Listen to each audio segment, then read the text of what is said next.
Now, shoplifting will obviously never really go away, especially for grocery stores, which where customers need to have like hands-on access to vegetables and things like that to feel the quality of it, meats and things like that. They want to actually feel the stuff.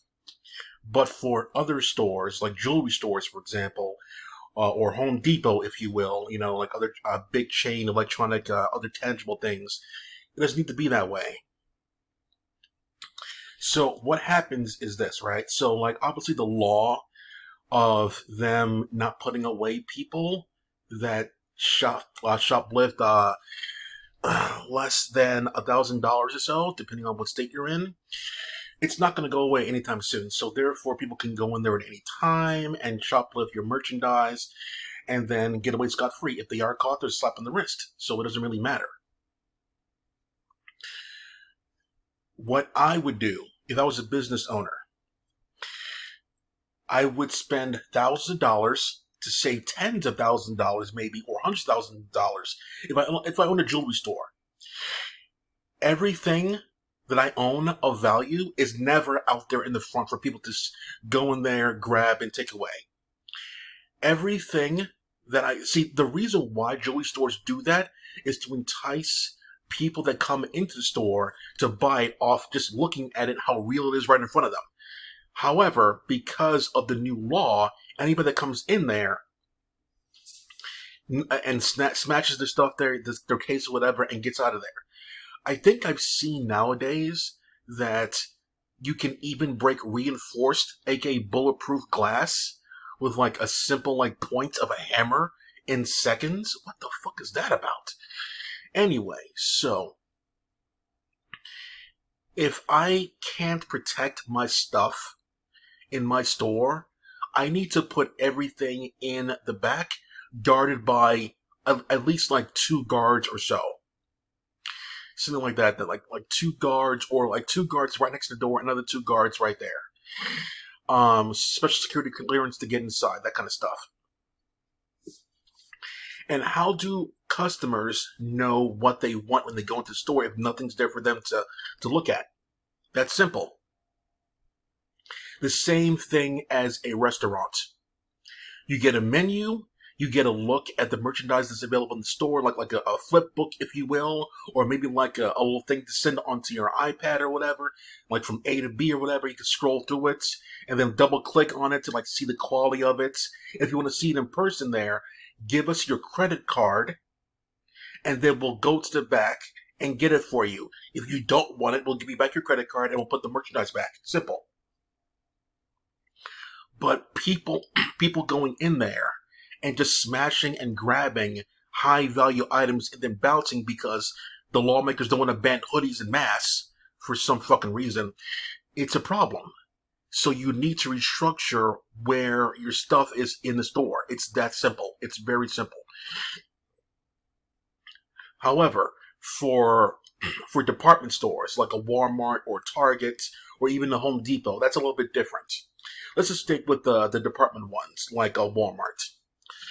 They need to have their higher value items behind a glass case, if you will. But I know the glass thing I said right, behind a case or like some sort of metal or something. Like I think it's in gates in some places. I think I went to a Target a couple months ago, and I saw like stuff behind like actual metal grates, like you're in jail or some joint like that. I'm like, dude, it's just like a freaking modem. What's going on here? Yeah, the store was barren. No one was really shopping in there. Reserve on 125th Street. So like, I don't know. Most people have their stuff. So like, you put your stuff behind, metal grates or whatever, and your stuff should be fine of the high value stuff there. The papers, the pens, you can keep that out in the open or whatever. Who cares if you really take that one? It's not really that big of a deal. Because like, it's like pennies for them to get again. But the high value ones that cost like $40 each for them to get, and they charge it for like 120 or more for a big profit margin. That's different. So you keep your high value stuff there, like in the back there under metal, so you can't really get into it, or it'll take like a long time to solder through with the flame.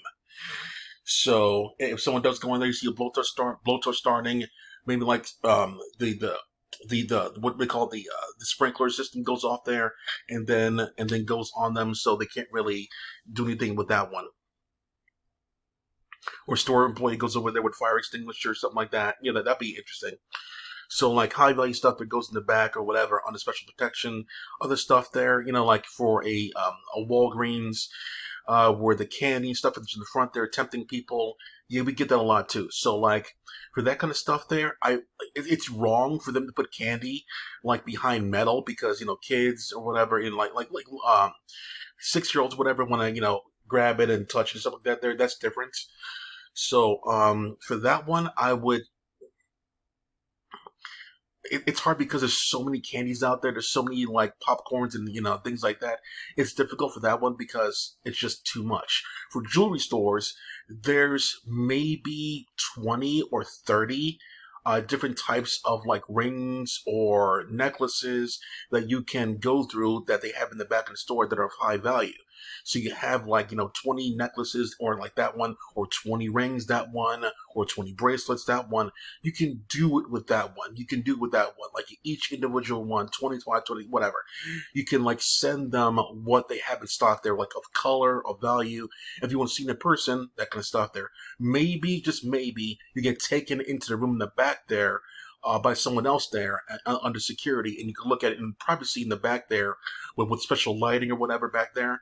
But of like department stores where like people are grabbing water or like soda or candy or things like that there, stuff where that can be spun around by some idiot. It's a little bit more complicated because you want the people to go in there with the regular things, and then it's okay. So if I were Walgreens or a CVS, Dwayne Reed, that's still even around, Rite Aid, that's still even around, I would have it so like the high value stuff there is not so easily accessible in the front, because ironically, when I go to movies, I usually sit somewhere near the exit, so easy in, easy out. If they put the easy access stuff there in the front, they're gonna grab it real quick and bounce. So it's just that simple there. You don't put tempting items in the front for people smash and grab and then leave. Around certain areas, they have security in the like right next to doors in case someone does that stuff. So that's one deterrent. But like 10, 15 people going in at once there, it's not a good look. So if I were jewelry stores there, I would never have high value items in the front display case or whatever in the front there.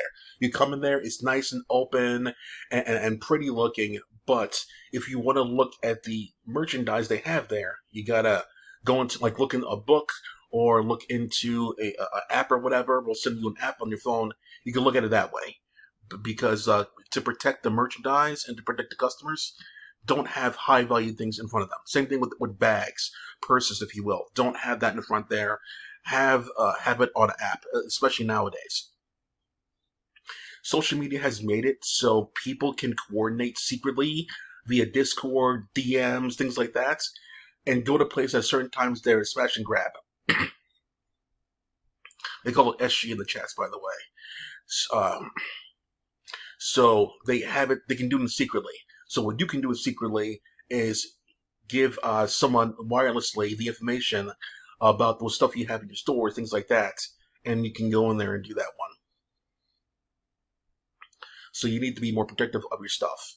You can't have your high value items there that can easily be grabbed or whatever out there in the open in the front. It doesn't work that way. When people can get their cars, drive over there, get your stuff, and then leave, and you'll never see it again. It's different. If your stuff is like over here, if your stuff is relatively cheap, like $5, $3 each for you guys to put out there, not really a huge deal to do that one. But if it's like $1,000, you got to protect it better than that. So like, because there's virtually no punishments for criminals that do this kind of stuff. So that's it for now. Clack off.